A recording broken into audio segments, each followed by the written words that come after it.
Card Ladder. Jesse. What's going on, guys? What's going on, man? How we doing? Good. Do you have the wine as promised? Oh, come on. There we Oh. go. There we go. You've seen the show, man. You know how this goes. Chris is the moderator. I'm the one drinking, so now you're joining me tonight. There we go. I love it. I love it. Tagging up, teaming up on me, huh? Okay, I got you. We're doing good. Yeah, so we had Ken on last week. I don't know if you caught that. A little bit.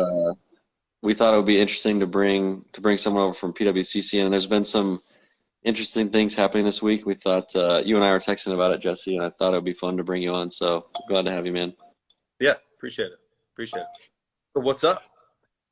Well, we'll probably I'll just start hitting you with some questions. So what did you think of the Ken interview? Did you catch the Ken interview? What's your take, from the PWCC perspective, and maybe just kind of your take on the market right now? I didn't watch it much, to be honest with you. Kind of stay in my lane and do my thing. But as far as the market goes itself, I think it's rebounding, to be honest with you.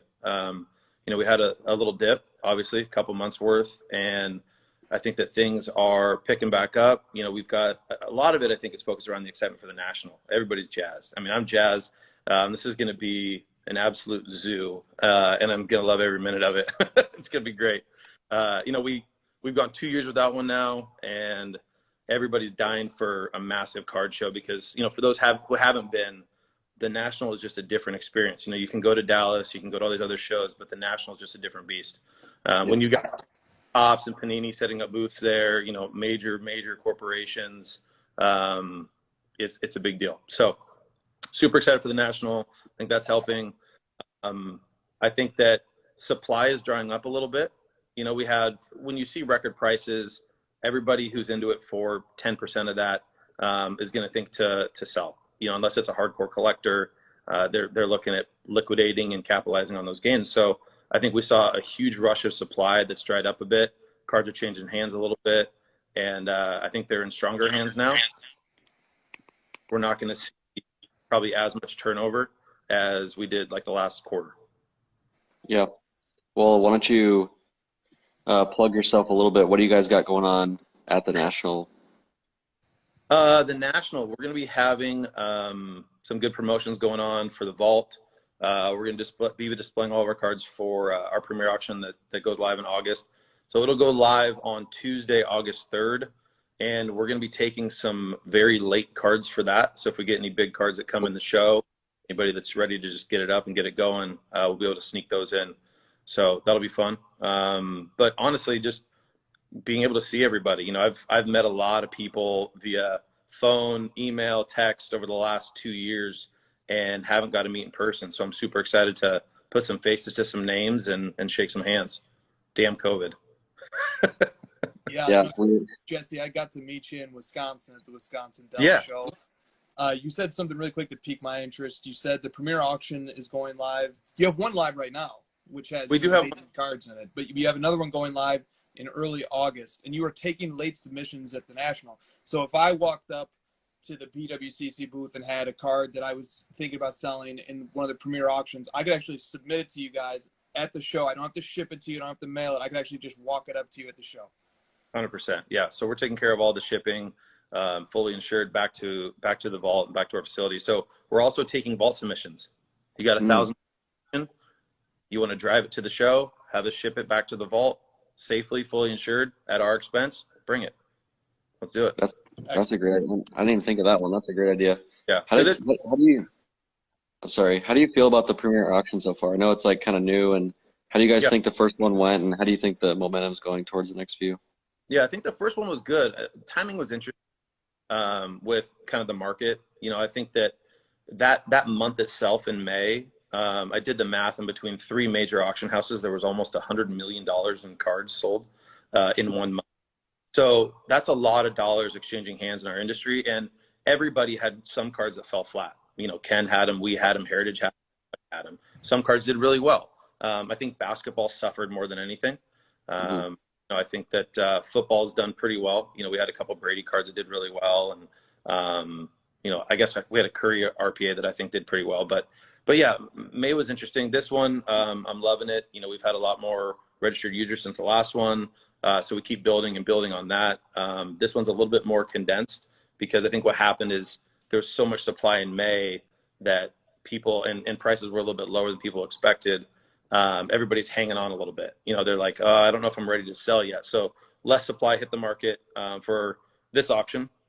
But I think it's going to be the opposite for August. Yeah. Yeah, I thought I agree with all those takes. This is a tougher question for you because that's what we do here is we ask tougher questions. Chris and I have pointed out a couple times that, you know, there's all these companies popping up, bringing in these new services and features, and we've always kind of pointed out, like, PWCC's had those for years. Like, you know, the vault is kind of an easy one to point out. What did your guys take on sort of, you know, all these new companies coming in and you know, bringing in competition for you guys and sort of not copying you necessarily, but, you know,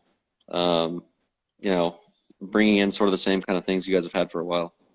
Yeah, I mean, what's the saying? Imitation is the greatest form of flattery, right? Like, I think competition is good for our industry, to be honest with you. I think there's plenty to go around. And yeah, we have almost a 3-year head start on everybody because we were the people, really Brent was the crazy lunatic that decided to build a 2,000 square foot vault in the center of a building, right? When nobody'd ever done it before for trading cards. So we've got a big head start. We've gone through a lot of operational hurdles the last 2 years to try to get it all figured out. It's not easy. You know, part of our vault promo that we did in March was to like stress test a lot of that. And some of it failed. It failed, you know, and we learned and you grow and you get better. And so that's what we're doing. You know, we make mistakes as a company. We're growing like everybody else. You know, we've gone from 23 employees to over 115 now. So, you know, we keep growing and growing, and we're going to go on a massive hiring spree. We're still doing it. And we're putting our money where our mouth is, and we're investing in PWCC and our company and the market. And, you know, one thing that we've always tried to do is build infrastructure to support the market, right? That's something that we focused on, create liquidity for our clients, which is super important. And our partnership with eBay and the ease to sell assets at, you know, the click of a button is something we really focused on.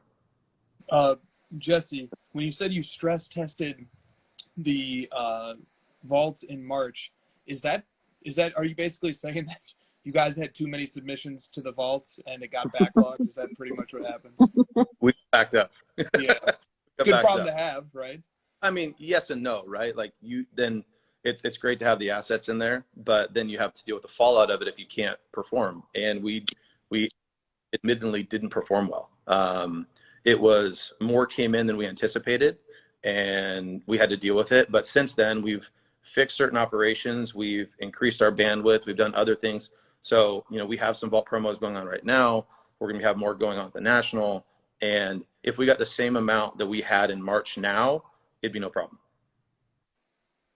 So Can you talk about like taking loans against cards? I feel like that's kind of not a lot of people talking about that content, and you guys are one of the very few, if not only, doing that kind of actively and been doing it for a while. Can you just like maybe talk through it? I feel like most people don't even know how it works at all, just in my take on it.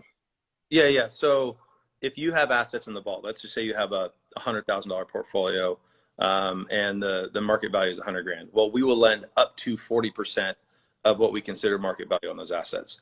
Now, if you have a bunch of vintage cards, then we could probably lend that full 40. There's less risk for us. You know, the guys are retired or dead. If you've got a bunch of Mahomes and Lucas, well, we might be lending 20%, might be lending 15%, right? So we actually have an underwriting process we go through. If you email us and say, hey, I've got $100,000 in the vault, I'm looking to take a loan out on my assets, we send it to our underwriting team. They tell you basically what you're able to lend, just like you would any underwriter for a mortgage, whatever it may be, right? And sometimes, you know, there's a human element involved. Sometimes they're a little conservative based on a past sale they saw that might be spooking them, whatever it may be. It's at our discretion. You know, and people fight for more dollars sometimes, and we have to tell them no, or we agree with them. You can make an argument for it, but yeah, it's just it's a level of risk for us, and it's an analysis that we do, and we lend on assets in the vault, and they're held as collateral. So if you go to move them, well, there's some hooks in there, so you might not be able to move them as easily, right? But it's really easy cash if you need to buy a card or leverage something. What's the interest rate? it's a point a month right now, and there's a 1% origination fee, and they're 3-month terms. So they're short term, and you got to go the full 3 months. So, you know, we're not a bank. We're not going to go through like prorating, you know, 48 days worth of interest. It's like, look, if you sign up for a 3-month loan, you're going to go the full 3 months.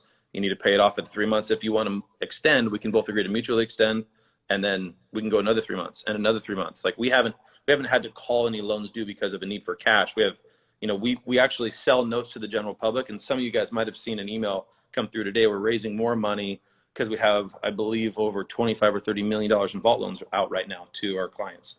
So, yeah, so we lend money to the general public between 6 and 9%, depending on the value that they lend us, and in turn, we lend that to fuel our what we call VPLs. I've always thought that concept was because, you know, like one of the hot topics is like fractional right now, and I've always thought the lending was a little bit more like structurally important to the hobby, because we as collectors like to own the whole card, and that's kind of always been our basis. So being able to take like a cash loan against cards you still own and that you guys are holding, to me is just, it's something really powerful, and I just think that more people should be thinking about it. It's just a great option. Yeah, and it can be short term too. You know, if you're in a crunch or a pinch, you know, it's just 3 months. So yeah, you might pay a few percent to get that card that you desperately want, and then you can maybe take a few months to sell some assets, raise money elsewhere. Maybe things are just a little tight. You know, whatever it may be. Yeah. Okay, so we talked about this. This is kind of going to lend into the topic of the week a little bit. All-time highs on cards. Are we allowed to count? Are we allowed to count cards that sell fractional pieces as all-time highs? Because you guys got into the all-time high game, so now you got to speak on it. Yeah. So I have my personal opinion, and I think you guys probably know that. Look, what it comes down to is really the verbiage of it. You know, you can't say it's a sale when the entire asset wasn't acquired. Okay, if it's not an individual or two individuals or whatever it may be, it's a valuation at that point. So if somebody buys 51% of a card and the owner retains 49%, well, that means that they bought it with a valuation of whatever that is, right? And so it's not like, I was making the joke to one of my buddies, and I'm like, hey, I'll buy 0.1% of your card for $7,000 and we'll break a record and sell for $7 million. You know, so it's like, it just, to me, a true sale is someone who buys the asset for that amount, takes the full risk themselves, and that's a sale. You know, you can make the argument with fractional and crowdsourcing and those kind of things, right? But I feel like when you do the crowdsource thing and do the fractional, it limits everyone's risk. Like, it's easy to throw $100 at something and pay 30-40% over market value. Now, if we want to use those as a gauge for like what perceived value is on assets, fine. But like, to publicly announce that they're records, to me, is a little watered down when it's done via the fractional or what Lior did. Now, look, to be fair, I love a lot of the fractional companies. I think, you know, news for the industry is great. I love that Lior made it all public and we're all talking about it and it's creating all this stuff. So I'm not mad at all. And I wish Lior the best. And I think the card's amazing. I don't disagree with the value that it was at all, but I would have liked to seen him fork up the full 5.9 if we're going to go out and talk about it like that. That's all. Yeah, the one argument I have is one of the reasons that you would say it's an all-time high and that you're putting this stamp of value on it is because it is hard to find someone that would be willing to pay that much money. And if someone's not willing to pay the full dollar amount on a card, then it's technically not really worth that, right? Like, no one's, like you said, no one's willing to stomach the full value of it. And right. So if someone's going to pay me $6 million for one card, then it's, you know, it's worth $6 million if, you know, so no, I'm with you on that. I agree. Adam Lefko suggested that there could be a belt, like a championship belt, and whoever owns the highest price paid for the all-time high price for a card gets the belt until somebody else pays a higher price. Do we think so then there's a heavyweight belt, there's like a world USA belt, you know, because there's like, oh, the best modern sale, vintage sale, like we got all these. Somebody consolidates all of them and become the unified fractional valuation belt. Yes, I do like this idea. Even if it's a digital belt, an NFT belt, I still think I love it. Okay. You guys going to coordinate that? Somebody has to do it, right? I think we could be the belt monitoring committee. Yeah, we'll be the final say. Good. Do it.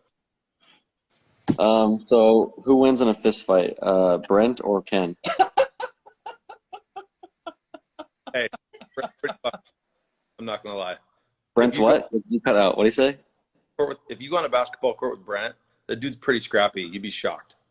I promise you. They call him the bald bull because he just puts his head down and just mows people over. Yeah, but Ken's been working out, man. Ken's fit, I don't know. Ken is also always hydrated, so you got don't underestimate a fully hydrated. Yeah. We know Jesse would beat both of them, so we'll just leave that. Yeah. Oh man, how's everything going? Go ahead. Good. Say again, Jesse. I'm sorry, it cut out a little bit, man. Sorry. How's everything going in your guys' world? How is everything going in our world, Josh? It's a busy world. It's a crazy world. We own a business in the card industry, Jesse. How do you think it's going? We're busy as hell. No, fair. Yeah. Yeah, it's busy, man. I don't know. Got a lot going on. Good to hear. Anything new coming up? But plug yourself in your own show. Plug it. Let's hear it. Yeah, that was a really poor choice of words, huh? That one's gonna come back to me. Every time I mess up the words, they come back in the DMs. No, I mean we were talking about My Slabs before. We're pulling in My Slab sales, and then we sort of hinted at some new stuff coming last week. We don't want to get too much into it, but we got some new pricing stuff that we're excited to talk about in a couple weeks. So just working on the app and trying to grow everything. Yes, we are. Jesse, before we let you go, let me give you a couple comments that had come in earlier. Sports Card 16 said, loves the small amounts of cards in the Premier auction. Really like to see that it's not flooded and stuff is getting the attention it deserves. I believe this Premier auction has 66 cards, and I was able to digest all of them. It was nice. It was a nice, tasteful selection. The flip side to that is if you have an auction that has several thousand lots, there is a perception that maybe something's going to fly under the radar. Maybe something. So there's two sides to that coin. But do you want to react to all Sports Card 16, just basically saying he really appreciates the selection and the size of it? Totally. No, we agree. And the Premier auction has a floor to it. We're adjusting that based on feedback we get from our clients. And actually in August, we're going to lower it to 25K. We've had a lot of cards between 25 and 50K that very confident amount for people requesting to get them in. So we're going to lower it. But look, there's a lot of work that goes into the Premier cards, right? We do a 360, which nobody's ever done before.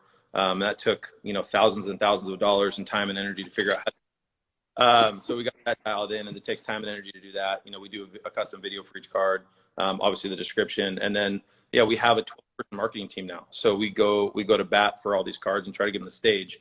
The first one we had, we let it run for 10 days. And look, this is a learning process for us too, right? Like we're trying to figure out like our little niche within the high-end card market. Cause it's a little new to us to focus specifically on these cards and try to really highlight these higher end assets. So we ran it for 10 days. It was 139 cards, I think, our first Premier auction. And our marketing team actually said they didn't feel like they had enough time to highlight everything in the process. So the second one that we're doing, we're letting it run longer. We're letting it run till the 17th. And it's giving them more time. Plus, there's less cards, so it's going to give them ample time to promote these. But even if we get back to the 150 range or whatever it may be, right? That's still only 150 cards, and that's with the extra days that we're now, giving our marketing team, it's going to be plenty of time for them to market all the cards properly. They've tasked me with, as I'm sure you've seen, shooting some videos and doing those kind of things, and so we're just trying to bring as much value as we can to our clients and highlight the cards as much as we can. Brent's videos are famous for his statement. Not enough to go around. Not enough of these to go around. Yeah, what's your favorite Brentism? Oh man, actually, so Brent's an engineer, right? And he's a super smart dude, tons of words, right? Yeah, you love that one. And so in our leadership meetings, I remember one time he dropped the word orthogonal, and I go, Brent, what the hell does that mean? Like, don't make me feel stupid. So he's a big guy.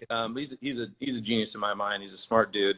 But yeah, he's got a lot of one-liners to use on those videos. But I mean, you got to imagine, you shoot thousands of these things. Eventually, you're going to latch onto a few one-liners to kind of out. No doubt. Yeah. Cardboard Connects wants to know, is PWCC going to be Blazers season ticket holders next season? I don't know. We haven't really we don't own any season tickets anywhere. But I mean, I'm a Laker fan at heart. Blazers are my number 2 team. I would love to have Blazers tickets for our company. So maybe I'll put in a good word and see if we make that happen. All right. And let me hit you with one last question. This one from Collectible Fund. He says, this is a tough question. Why did you decide, PWCC, to make the vaults unavailable for phone-based customer services? That seems like a pretty big infrastructure deal. Do you want to address that? To make the vault? Oh, you Yes. mean our customer service where we don't have a phone? Yeah, he just says, why did PWCC decide to make the vaults unavailable for phone-based customer services? Oh, yeah. That's easy. We got bombarded with people calling, asking questions that are very, very simple. And I'll be completely honest on here. People love to talk about their cards, and it's very difficult. It's very difficult to get people off the phone. It's hard to get people off the phone. And some of our customer service people don't know a ton about cards, and they're just like, yeah, okay. But it is hard, and so we had to make the conscious decision to turn off the phones and go to an email system because that's just honest. Jesse, did you know that I have 2 Christian McCaffrey Prism Golds? Did you know that? I saw that. Their serial numbers 8 and 9 of 10 in sequential order. Are you going to get all of them? Very pleasing. Sorry? You're going to try to get all 10? I'm going to first try to get all 3 in PSA holders, and then we'll worry about the other 7. So. Hey, Chris, cover your ears for a second. Cover your ears for a second. They're Brent, covered. I mean, Jesse, it's Chris's birthday tomorrow, so just humor him for a second. Happy early birthday, bud. Wow, Christian McCaffrey, man. What a PC. It's funny, my buddy's wife is Jared Mayo's sister. So if you're a former Carolina Panther, but anyway. Terrific. Good. That's great. All right. That's all I needed to hear. McCaffrey's having a big year. Huge year. Yes. Just hopefully a healthy year. Okay. All right, Jesse, that's all I've got for you, man. Josh? Can you put in the good word for us to get Brent on this show? I think that'd be a good one as well. I'll see what I can do. I mean, that doesn't sound good enough, but I don't have a choice. Enough Brent to go around, Jesse. It's probably not good enough, but you might have to just live with it. It's critically important that you get him on the show. I'll do my best. That's a critical. Good. All right. Thanks Jesse, for coming on. Thanks for coming on, man. Yeah, all right, thanks. guys. See you, man. Card Ladder, the best sports card app on the market.